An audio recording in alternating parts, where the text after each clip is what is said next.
हाँ जी, welcome to Punjab knowledge point. अज असीं तुहानूं जो टॉपिक करवाउण जा रहे हैं बहुत ही इंपॉर्टेंट यूजफुल, ठीक है।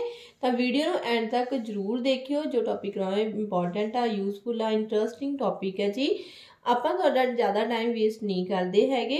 ਆਪਾਂ स्टार्ट करते हैं। ਤੁਹਾਨੂੰ टॉपिक की करवाउण जा रहे हैं जी, फंडामेंटल राइट्स। फंडामेंटल राइट्स करवावांगे जी। भी फंडामेंटल राइट्स की हुंदे ने जानी मौलिक अधिकार। इस तो पहला ਤੁਹਾਨੂੰ थोड़ा दस दिते हैं भी संविधान है जिहड़ा कदों अडॉप्ट किया गया। वेरी इंपॉर्टेंट है, प्रीवियस पेपर्स दे विच पुछया भी गया गा। जो भी प्रीवियस एग्जाम होए ने उहदे विच पुछया गया भी संविधान कदों अडॉप्ट किया गया। कदों अडॉप्ट किया गया जी, 26 नवंबर 1950 नूं अडॉप्ट किया गया सी जी संविधान, ठीक है। ये वेरी इंपॉर्टेंट है जी। इस दिन संविधान दिवस भी मनाया जाता है, यानी कॉन्स्टिट्यूशन डे भी मनाया जाता है, इंडियन कॉन्स्टिट्यूशन डे, ठीक है। वेरी इंपॉर्टेंट टॉपिक है जी। ये इंडियन कॉन्स्टिट्यूशन डे मनाया जाता 26 नवंबर को। यार पेपर च क्वेश्चन पूछा जाता ਤਾਂ ਹੀ ਤੁਹਾਨੂੰ कहने वीडियो एंड तक देखियो, क्योंकि इस तरह के अक्सर पेपर के क्वेश्चन पूछे जाते हैं, ठीक है। नैक्सट देखो, संविधान लागू कदों किया गया। ਜਿਹੜਾ अपना संविधान सी पूरी तरह कदों लागू होया, वो पूरी तरह लागू होया जी 26 जनवरी 1950 नूं, ठीक है। ये वेरी इंपॉर्टेंट है जी। 26 जनवरी 1950 जो अपना संविधान आ पूरी तरह लागू हो गया सी। आपां तुहानूं पता ही सारे 26 जनवरी नूं आपां गणतंत्र दिवस मनाउने आ। इसे करके ही 26 जनवरी नूं गणतंत्र दिवस मनाया जाता, ओके।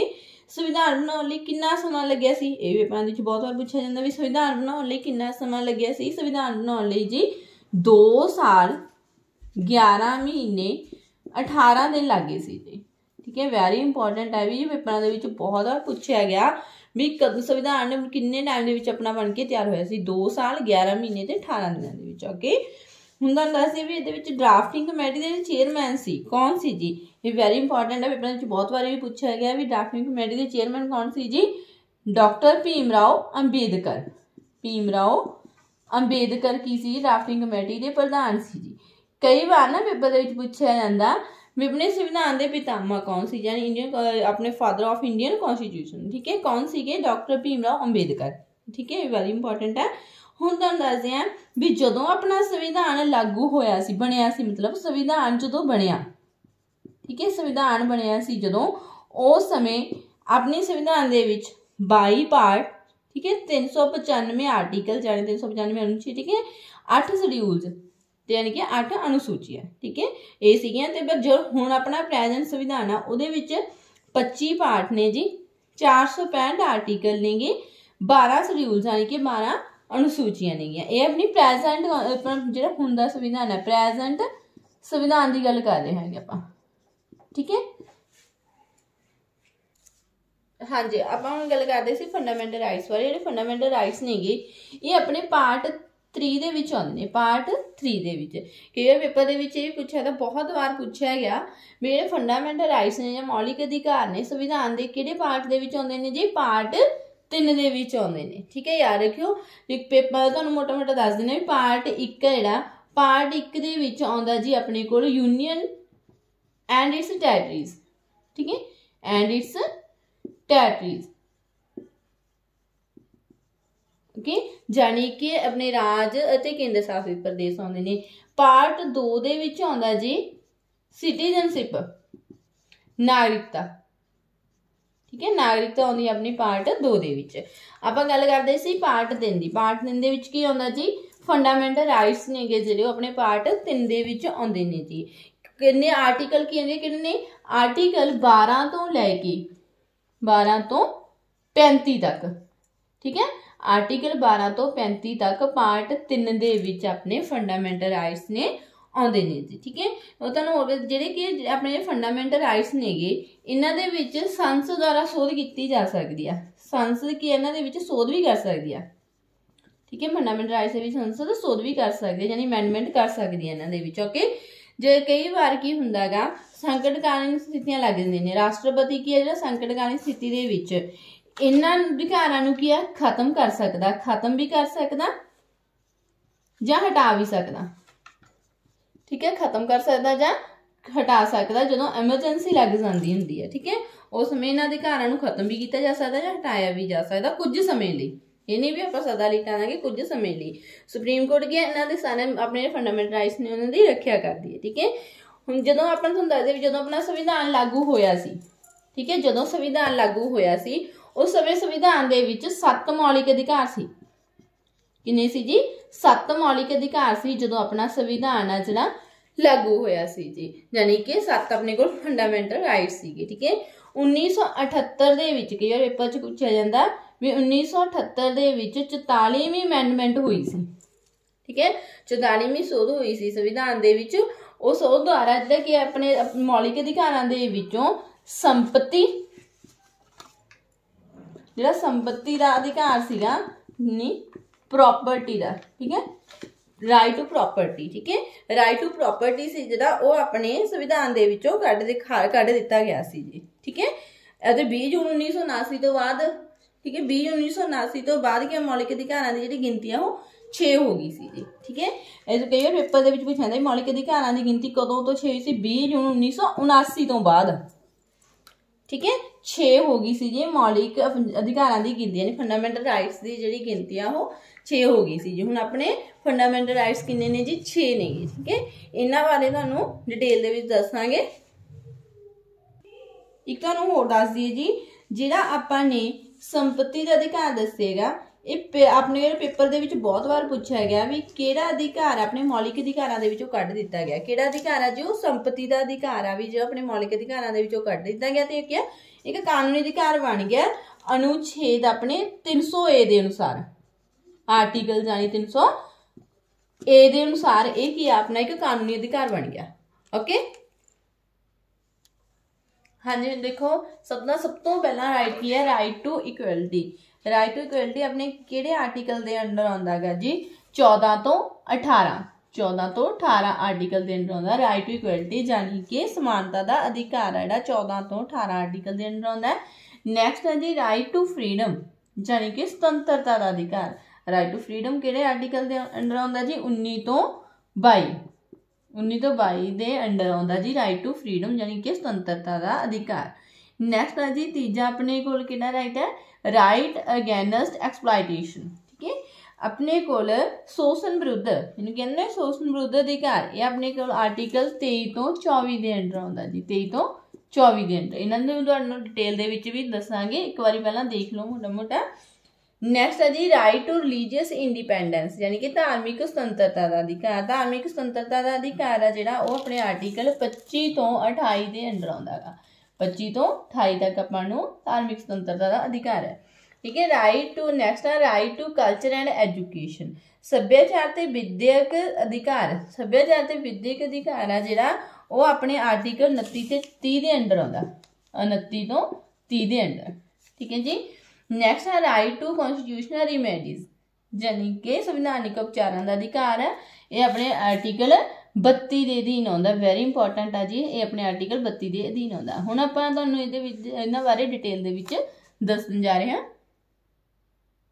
हाँ जी, तुहानूं ना पहलां दसदे हां भी आपां इन्हां आर्टिकल्स नूं काफ़ी सारे सोचते होंगे भी आर्टिकल आपां किवें याद रखांगे भी किहड़े आर्टिकल दे अधीन किहड़ा राइट आउंदा है ना।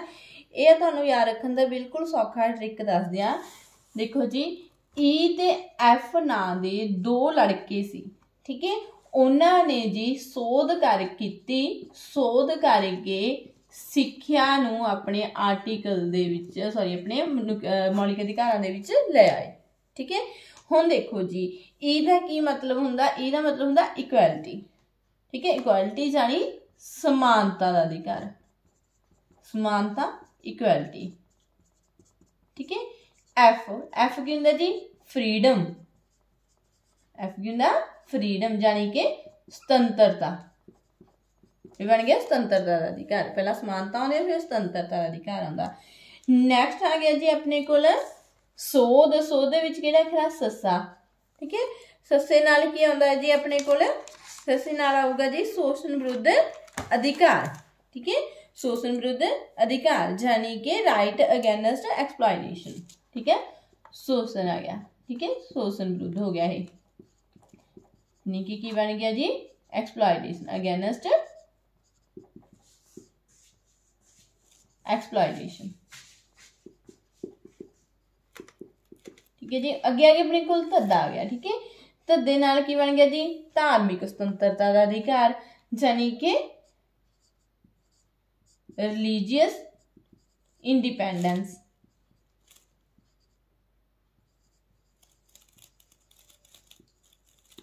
ओके नैक्सट आ गया जी अपने को सिक्ख्या का अधिकार। ठीक है अपने पढ़िया सी ना एजुकेशन एंड कल्चर राइट। ठीक है right to education and culture. हुण ये देखो पहला इक्वैलिटी हैगी इक्वैलिटी हुंदी है जी अपने को 14 तो 18 आर्टिकल के अंडर आउंदी है। ठीक है फिर आ गई फ्रीडम फ्रीडम आउंदी है जी 19 तो 22 के अंडर। फिर आ गया जी अपने को against exploitation right to against exploitation यानी शोषण विरुद्ध अधिकार ये आउंदा जी अपने को 23 तो 24 आर्टिकल के अंडर। ठीक है फिर आ गया जी अपने को रिलीजियस इंडिपेंडेंस धार्मिक स्वतंत्रता का अधिकार ये आउंदा जी अपने को 25 तो 28 आर्टिकल के अंडर। कि आउंदा जी 25 तो 28 के अंडर आउंदा। ठीक है नैक्सट आ गया जी अपने को सभ्याचार ते सिक्ख्या का अधिकार। सभ्याचार ते सिक्ख्या का अधिकार आ जिहड़ा वो अपने को आउंदा जी 29 तो 30 आर्टिकल के अंडर। ठीक है ये 5 तो याद करने बिल्कुल सौखा तरीका। लास्ट किहड़ा रह गया जी 6वां गा जी जो अपना वो किहड़ा गा संविधानिक उपचारां का अधिकार यानी राइट टू कॉन्स्टिट्यूशनल रिमेडीज। ठीक है राइट टू कॉन्स्टिट्यूशनल रिमेडीज ये आउंदा जी अपने आर्टिकल 32 के अंडर। ठीक है हुण आपां तुहानूं दसदे हां भी जिहड़ा राइट टू कॉन्स्टिट्यूशनल रिमेडीज हुंदा गा इहनूं अपना Indian constitution the heart and Saul कहा जांदा। हार्ट एंड साउल यानी दिल ते आत्मा कहा इहनूं जी अपने डॉक्टर भीमराव अंबेडकर जी ने किहड़े अपने राइट टू कॉन्स्टिट्यूशनल रिमेडीज यानी कि 32 आर्टिकल नूं अपने डॉक्टर भीमराव अंबेडकर ने हार्ट एंड साउल कहा। पेपर दे विच कई बार क्वेश्चन पूछा जाता भी अपने इंडियन कॉन्स्टिट्यूशन का हार्ट एंड साउल किहड़ा आर्टिकल है किहड़ा है जी वो 32 यानी 32 आर्टिकल है जिहड़ा इंडियन कॉन्स्टिट्यूशन का हार्ट एंड साउल है जी। ओके हाँ जी सब तो पहला आप दसदे तुहानूं राइट टू इक्वैलिटी यानी समानता का अधिकार है जिहड़ा 14 तो 18 आर्टिकल के अंडर आउंदा है। ठीक है इहदे विच आपां 14 तो 18 तक की आउंदा 14 तो 18 तक की आउंदा वो आपां तुहानूं डिटेल दे विच दसदे हां जी। सब तो पहला है जी अपने कोल इक्वैलिटी बिफोर ला आर्टिकल 14 के अंडर आउंदा इक्वैलिटी बिफोर ला यानी कानून के सामने समानता। क्योंकि पेपर दे विच यही पूछा जाता है कानून के सामने समानता या इक्वैलिटी बिफोर ला किहड़े आर्टिकल के अंडर आउंदा किहड़े दे अंडर आउंदा जी वो 14 के अंडर आउंदा। इहदे अनुसार किसी भी व्यक्ति नाल किसी भी तरह का कोई धर्म जात लिंग ठीक है ਜਾਂ ਆਪਾਂ कह दीए रंग ऊच नीच के आधार पर कोई भेदभाव नहीं किया जाऊगा। ठीक है नैक्सट है जी अपने को फॉरबिडन टू डिस्क्रिमिनेशन यानी कि वितकरे की मनाही ये अपने आर्टिकल 15 के अंडर आउंदा। वितकरे की मनाही किहड़े आर्टिकल के अंडर आउंदा जी 15 के। ठीक है ये याद रखियो वितकरे की मनाही यानी फॉरबिडन टू डिस्क्रिमिनेशन वो 15 आर्टिकल के अधीन आउंदा गा। ਇਹਦੇ ਅਨੁਸਾਰ ਕਿ ਕਿਸੇ ਵੀ ਵਿਅਕਤੀ ਨਾਲ ਕੋਈ ਧਰਮ ਨਸਲ ਜਨਮ ਸਥਾਨ ਕਿਸੇ ਦਾ ਠੀਕ ਹੈ ਕਿ ਉਹਦੇ ਆਧਾਰ ਤੇ ਕਿਸੇ ਨਾਲ ਕਿਸੇ ਵੀ ਤਰ੍ਹਾਂ ਦਾ ਕੋਈ ਵੀ ਵਿਤਕਰਾ ਨਹੀਂ ਹੋਊਗਾ। ਠੀਕ ਹੈ ਨੈਕਸਟ ਹੈ ਜੀ equality to opportunity. Equality to opportunity ਆਉਂਦਾ ਆਪਣੇ ਕੋਲ ਆਰਟੀਕਲ 16 ਦੇ ਅਧੀਨ ਯਾਨੀ ਕਿ ਅਵਸਰ ਦੀ ਸਮਾਨਤਾ ਮੌਕਿਆਂ ਦੀ ਸਮਾਨਤਾ। ਠੀਕ ਹੈ ਕਿਸੇ ਨਾਲ ਵੀ ਜੇ ਕੋਈ ਆਪਾਂ ਕਿਸੇ ਨਾਲ ਵੀ ਕਿਸੇ ਯੋਗਤਾ ਦੇ ਆਧਾਰ ਤੇ ਉਹਨੂੰ ਨੌਕਰੀ ਦਿੱਤੀ ਜਾਊਗੀ। ਜੇ ਆਪਾਂ ਸਰਕਾਰੀ ਅਹੁਦਿਆਂ ਤੇ ਕੋਈ ਨੌਕਰੀ ਲਈ ਐਲੀਜੀਬਲ ਆ ਤਾਂ ਉਹਨੂੰ ਉਹਦੀ ਯੋਗਤਾ ਦੇ ਆਧਾਰ ਤੇ ਨੌਕਰੀ ਮਿਲੂਗੀ। ਕਿਸੇ ਨਾਲ ਕਿਸੇ ਵੀ ਤਰ੍ਹਾਂ ਦਾ ਕੋਈ ਵੀ ਭੇਦਭਾਵ ਨਹੀਂ ਕੀਤਾ ਜਾਊਗਾ। ਓਕੇ ਨੈਕਸਟ ਆ ਗਿਆ ਜੀ ਆਪਣੇ ਕੋਲ ਐਂਡ ਆਫ ਟੱਚਿੰਗ ਜਾਂ ਇਹਨੂੰ ਕਹਿੰਦੇ ਨੇ ਅਨਟੱਚੇਬਿਲਟੀ। ਪੇਪਰ ਦੇ ਵਿੱਚ ਬਹੁਤ ਵਾਰ ਪੁੱਛਿਆ ਵੀ ਗਿਆ ਵੀ ਐਂਡ ਆਫ ਟੱਚਿੰਗ ਜਾਂ ਅਨਟੱਚੇਬਿਲਟੀ ਹੈ ਜਿਹੜਾ ਉਹ ਕਿਹੜੇ ਆਰਟੀਕਲ ਦੇ ਅੰਡਰ ਆਉਂਦੇ ਕਿਹੜੇ ਦੇ ਅੰਡਰ ਆਉਂਦੇ ਜੀ ਉਹ 17 ਆਰਟੀਕਲ ਦੇ ਅੰਡਰ ਆਉਂਦਾ। एंड ऑफ टचिंग या अनटचेबिलिटी यानी इहनूं बोलते हैं पंजाबी च छूत छात का खात्मा। ठीक है छूत छात का खात्मा किहड़े आर्टिकल के अंडर आउंदा जी 17 के अंडर आउंदा है। इहदा मतलब की है भी किसी नाल किसी भी तरह का कोई भेदभाव नहीं होगा। ठीक है कि छूत छात की प्रथा की है उन्होंने खत्म किया जाऊगा। ओके छूत छात की हुंदा भी किसी भी तरह किसी ने कोई टच कर लिया ना भी वो क्या है कोई होर जात दा जां दोने दूजे नूं टच कर लिया छूत छात की भावना नहीं पैदा होगी किसी दे विच भी आर्टिकल के अंडर आउंदा। नैक्सट है जी end of the degrees. End of the degrees अपने को आर्टिकल 18 के अधीन आता है। ठीक है एंड ऑफ डिग्रीज यानी कि उपाधियों की समाप्ति। ठीक है ये तुहानूं दस दें उपाधियों की समाप्ति का मतलब क्या है कि राज वालों भी सिक्खियक या सैनिक उपाधियों तो इलावा होर कोई भी उपाधि है जिन्हें नहीं दी जाएगी। ठीक है कि उपाधियां दी जाएगी सिक्खियक या सैनिक उपाधियां ही नागरिकों को दी जाएगियां।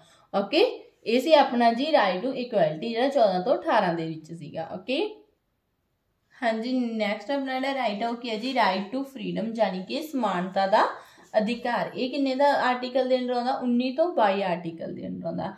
हुण तुहानूं दसदे आ भी आर्टिकल 19 च की है, 20 दे विच की है, आर्टिकल 21 च की है ते 22 च की है। ठीक है, जिहड़ा अपना 19 आर्टिकल आ उहदे विच की हैगा, जो भी नागरिक ने उन्होंने फ्रीडम्स दित्तियां गईयां ने, किहड़ी फ्रीडम्स दित्तियां गईयां ने जी, उन्होंने फ्रीडम्स दित्तियां गईयां ने उन्होंने, जिवें कि फ्रीडम ऑफ बागिंग, घूमन फिरन की स्वतंत्रता होगी। ठीक है, भी कोई भी नागरिक देश के किसी भी हिस्से दे विच जाके घूम सकता है। ठीक है, नैक्सट हो गई जी freedom of establishment of group community, समूह या संघ स्थापित करन दी, कोई भी ग्रुप बना सकते हैं, समूह बना सकते हैं, संघ स्थापित कर सकते हैं अपने साझे हितों के लिए। ठीक है, कई कहते हैं भी साडा आह कि साडा आ एम आ, असीं इहदी प्राप्ति के लिए अपने ग्रुप बना लिया। ठीक है, वह भी अपने आर्टिकल 19 के अंडर ही आउंदा है। ठीक है, नैक्सट आउंदा है जी इहदे freedom to live any part of India, भावें किसी भी भाग के जाके वह निवास कर सकते हैं। ठीक है, रह सकते हैं, वह भी अपने आर्टिकल 19 के दिन ही आउंदा है। ठीक है, नैक्सट है जी freedom to do any job. ठीक है, ਜਾਂ ਆਪਾਂ वर्क बिजनेस। ठीक है, कोई भी काम है जो मनुख व्यापार धंधा कारोबार करने की सुतंत्रता, किसी भी तरह का कोई भी काम वो कर सकता है। सो वो को अपनी की डिग्री होनी चाहिए। फॉर एग्जाम्पल जो कोई अपना डॉक्टरी का पेशा करता तो वो डॉक्टरी की डिग्री होनी चाहिए, ये भी अपने आर्टिकल 19 के अंडर आता है। ठीक है, नैक्सट अपने आर्टिकल 20 के अंडर की आता जी, ये देखो आर्टिकल 20 के अंडर आता जी safety against capturing for any crime, safety against capturing for any crime.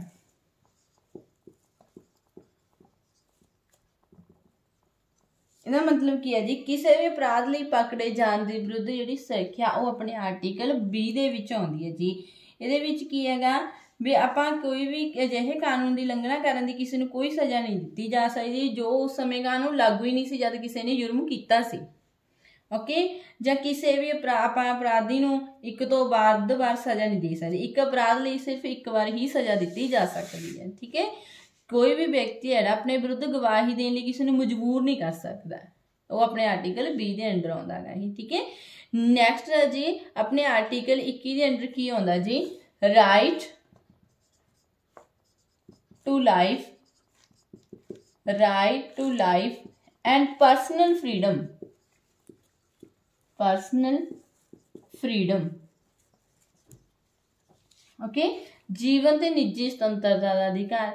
ठीक है, ये किहड़े आर्टिकल के अंडर आता जी 21 के अंडर आता है कि व्यक्ति कोई भी व्यक्ति कानून द्वारा स्थापित भी तो जीवन की निजी स्वतंत्रता तो वांझा नहीं रह सकता। ठीक है, हर एक को अपनी निजी स्वतंत्रता भी कोई भी काम करना जो अपने जिउण का ढंग हर एक का अपना होंदा। ठीक है, नैक्सट है जी आर्टिकल 22, आर्टिकल 22 के अंडर की आता है जी सेफ्टी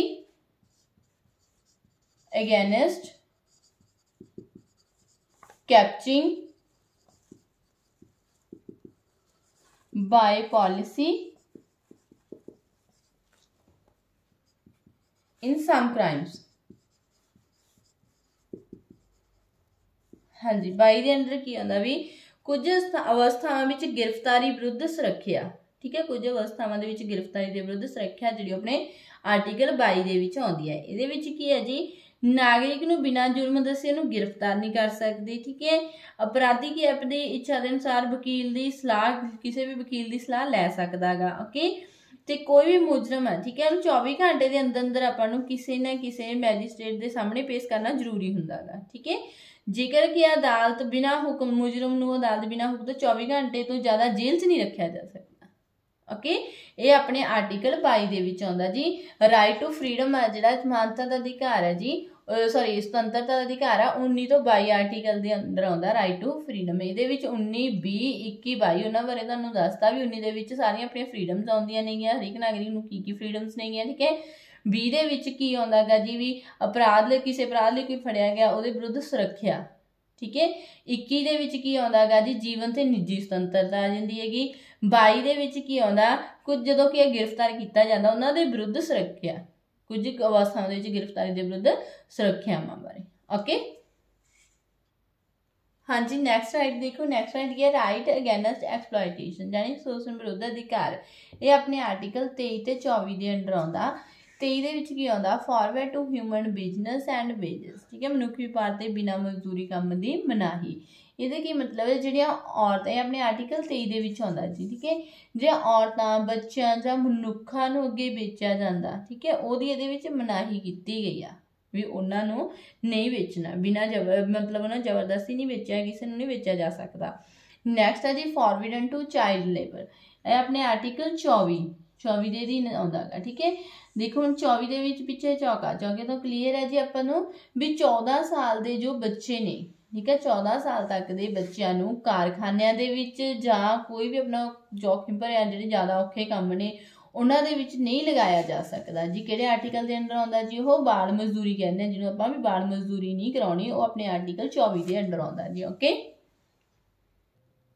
हाँ जी, नैक्सट देखो, नैक्सट किहड़ा राइट है राइट टू रिलीजियस इंडिपेंडेंस यानी कि धार्मिक सुतंत्रता का अधिकार। ये अपने आर्टिकल 25 तो 28 के अंडर आउंदा है जी। इहदे विच 25 तो 28 दे विच की कुछ आउंदा तुहानूं दसदे हां। सब तो पहला आउंदा है जी अपना freedom to get into any religion, कि यानी कि कोई भी धर्म मनण ते अपनाउण दी सुतंत्रता। ये अपने आर्टिकल 25 दे विच आउंदा। आर्टिकल 25 के अनुसार कोई भी व्यक्ति किसी भी धर्म नूं अपना सकदा गा, ठीक है, उन्होंने सुतंत्रता भी कोई भी धर्म वो अपना ले। नैक्सट है जी freedom to do religious work, freedom to do religious work, इहदा है धार्मिक कामां दा प्रबंध करन दी सुतंत्रता। ये अपने आर्टिकल 26 दे विच आउंदा गा भी धार्मिक कामां दा प्रबंध करन दी सुतंत्रता गी, ठीक है। 26 के अनुसार ये क्या है भी जेकर किसी भी धर्म के नाँ से कोई दान इकट्ठा कर देंगे तो वो अपन पूरी सुतंत्रता गी, अपन कोई भी कुछ नहीं कह सकता, ठीक है। नैक्सट है जी freedom to not giving any taxes for religion, धर्म के प्रचार लिए टैक्स ना देने की सुतंत्रता। ये अपने आर्टिकल 27 दे विच आउंदा गा भी धर्म के नाँ से टैक्स ना देने की सुतंत्रता। भी जेकर कोई भी प्राप्त रकम है, ठीक है, किस इहदे अनुसार भी किसी व्यक्ति नूं जिहा टैक्स नहीं लाया जाता भी जिहदे मुताबिक कोई भी रकम है जिहड़ी किसी धर्म के जां धर्म के विकास से लाई जानी है, ठीक है। नैक्सट अपने आर्टिकल 28 दे विच आउंदा गा जी freedom to get into involvement to religious education and religious worship in educational institution, यानी कि विद्यक संस्था विच धार्मिक सिक्ख्या जां धार्मिक पूजा विच शामिल होने की सुतंत्रता। ये मुताबिक 28 के दिन आउंदा गा आर्टिकल 28 के अंदर आउंदा जी। ये क्या भी किसी भी सिक्ख्या संस्थावां विच किसी कोई विशेष धर्म की सिक्ख्या नहीं दी जाऊगी, ठीक है। कि आप ये नहीं है भी जे हुण अपने भी सिख धर्म की सिक्ख्या या हिंदू धर्म की विशेष किसी धर्म की सिक्ख्या नहीं दी जाऊगी। ये अपने आर्टिकल 28 के अंडर आउंदा गा जी। ये सारे की ने राइट टू रिलीजियस। ओके,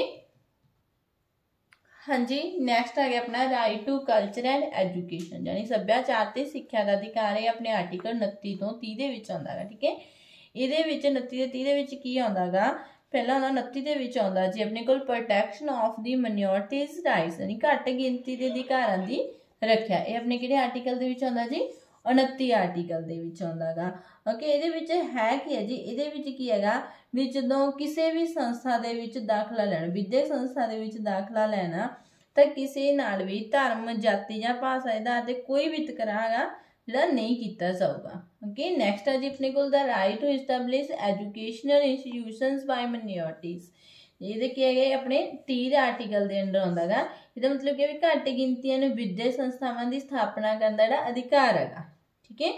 अपने जिहड़ा आर्टिकल 30 के अनुसार की है धर्म या भाषा के आधार पर, ठीक है, लैंगुएज या रिलीजन के आधार पर, ठीक है, कोई भी जिहड़ा घट गिनती वर्ग है अपनी इच्छा अनुसार के सिक्ख्या संस्थावां स्थापित कर सकदा गा। ओके, ये आउंदा जी अपने आर्टिकल 30 दे विच। अपना की सी जी right culture and education, right to culture and education यानी सभ्याचार ते सिक्ख्या का अधिकार 29 ते 30 दे विच आउंदा गा। ओके, हाँ जी, नैक्सट राइट देखो, लास्ट राइट आया राइट टू कॉन्स्टिट्यूशनल रिमेडीज यानी कि संविधानिक उपचारां का अधिकार है। ये अपने आर्टिकल 32 दे विच आउंदा गा जी, ठीक है। वेरी इंपॉर्टेंट है जी, पेपर दे विच पूछा भी जाता भी 32 आर्टिकल के अंदर की आउंदा जी राइट टू कॉन्स्टिट्यूशनल रिमेडीज। बहुत ही इंपॉर्टेंट है, याद रखियो। इस जो अपने आर्टिकल है इसनों डॉक्टर भीमराव अंबेडकर ने कॉन्स्टिट्यूशन का हार्ट एंड सोल क्या सी, हार्ट एंड सोल क्या सी जी, ठीक है, भीमराव अंबेडकर ने। ठीक है जी, ये लगे पता। हुण इहदे विच की हुंदा गा, इहदे विच की हुंदा, पेपर दे विच इह भी क्वेश्चन बन सकदा गा भी जिहड़ा अपने अंबेडकर जी ने हार्ट एंड सोल किया सी, किहड़े आर्टिकल नूं किया सी जी, किहड़े आर्टिकल नूं किया सी जी 32 नूं। ठीक है, इहदे विच कि जेकर किसी भी मनुख दे अधिकारां दा खंडन हो रहा, ठीक है, जां उलंघना हो रही है, तो वह सुप्रीम कोर्ट दे विच जा सकदा गा। ठीक है, सुप्रीम कोर्ट दे विच उन्होंने जाने का अधिकार है, सुप्रीम कोर्ट के जाने का अधिकार। पेपर से क्वेश्चन पूछा सुप्रीम कोर्ट के किहड़े आर्टिकल के अंडर जा सकते हैं जी, 32 आर्टिकल के अंदर। ठीक है, कई बार क्वेश्चन ये भी आ जाता भी हाई कोर्ट आप कदों जा सकते हैं, हाई कोर्ट आप 226 आर्टिकल के अधीन जा सकते हैं जी। ओके, ये सारे अपने आर्टिकल सी जी जो हुण तुहानूं करवा दिते नेगे। जे तुहानूं साडी वीडियो वधिया लगी तो लाइक ते शेयर जरूर करियो ते साडे चैनल नूं सबसक्राइब करियो ताकि इस तरह असीं इंपॉर्टेंट टॉपिक तुहानूं करवाउंदे रहीए जी। धन्नवाद।